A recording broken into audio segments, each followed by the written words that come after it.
One Piece Chapter 1127 membangkitkan sejumlah pertanyaan. Bahkan sampai ada spekulasi sebagian kejadian di chapter itu adalah efek ilusi.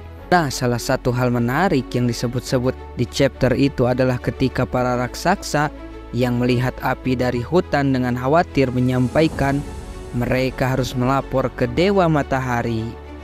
Dewa Matahari yang dimaksud ini jelas seharusnya bukan Luffy, sang pemilik kekuatan Nika. Jadi, siapakah yang dimaksud Dewa Matahari oleh para raksasa ini? Ada beberapa kemungkinan yang dimaksud oleh raksasa tentang Dewa Matahari. Yang pertama adalah Raja Elbaf. Penguasa Skype disebut sebagai God atau Dewa. Jadi di One Piece ada wilayah yang gelar penguasa tertingginya adalah Dewa. Jadi bagaimana kalau itu juga berlaku di Elbaf? Percayaan soal Dewa Matahari ini masih sangat kuat di Elbaf. Bagaimana kalau sekarang saking kuatnya kepercayaan itu, penguasa Elbaf gelarnya adalah Dewa Matahari, bukannya Raja. Karena dialog para warga Elbaf di chapter ini seperti bisa diubah menjadi sebaiknya kita laporkan dulu ke Raja.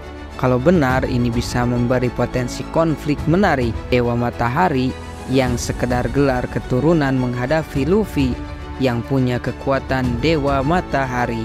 Karena memang pendekar Elbaf seperti Dory dan Brogy serta yang dari generasi lebih muda seperti Herudin sudah jadi pengikut Luffy.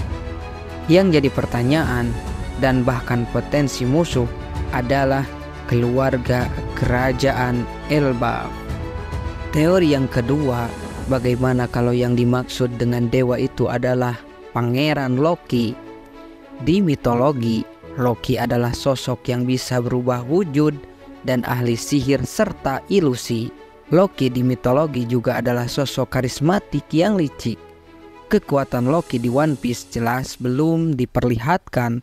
Wujud sepenuhnya saja belum diketahui. Tapi bakal menarik kalau Loki One Piece juga memiliki kemampuan semacam ilusi yang membuat para raksasa mengira dirinya adalah Dewa Matahari. Teori yang ketiga yang dimaksud dengan Dewa Matahari oleh para raksasa adalah Pandora. Pandora adalah homi api yang diciptakan oleh Carmel. Bentuknya jadi terlihat seperti matahari. Nasib Pandora setelah Carmel lenyap tidak diketahui. Tapi lihat apa yang terjadi pada Zeus, homi Big Mom yang sekarang jadi milik Nami. Meski Big Mom sudah kalah dan bahkan diduga mati, Zeus masih eksis dan baik-baik saja. Mungkinkah homi ciptaan Carmel seperti Pandora pun masih baik-baik saja? Lalu di tanah Elbaf yang memuja Dewa Matahari, Pandora justru bisa menjadi penguasa. Teori yang keempat yang dimaksud oleh raksasa sebagai Dewa Matahari adalah sosok misterius yang kita lihat pada chapter 1124. Namun pria ini bisa saja Loki atau keluarga kerajaan Elbaf.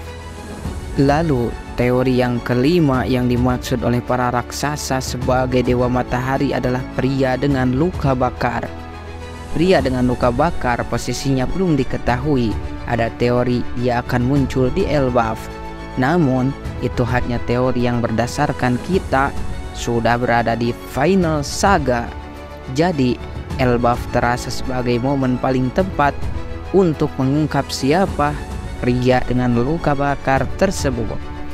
Gelar Dewa Matahari memberi gambaran seseorang dengan kekuatan yang berhubungan dengan panas, dan gelar itu terasa cocok untuk seseorang yang mempunyai julukan pria dengan luka bakar. Jadi yang mana yang benar? Dari beberapa kemungkinan yang terlintas, channel Suka Anime masih merasa paling cocok dengan kemungkinan yang pertama, bahwa Dewa Matahari adalah gelar pemimpin tertinggi di Elbaf. Mirip seperti Dewa adalah gelar pemimpin tertinggi di Skype. Jadi bagaimana menurut nakama? Silahkan tulis di kolom komentar. Mungkin segitu dulu yang bisa saya bagikan untuk teori-teori dan informasi yang berhubungan dengan chapter-chapter terbaru One Piece. Akan kami upload di video selanjutnya. Untuk request kita harus membahas tentang apa lagi, tentang karakter siapa. Silahkan tulis requestan kalian di kolom komentar. Pelep kocak.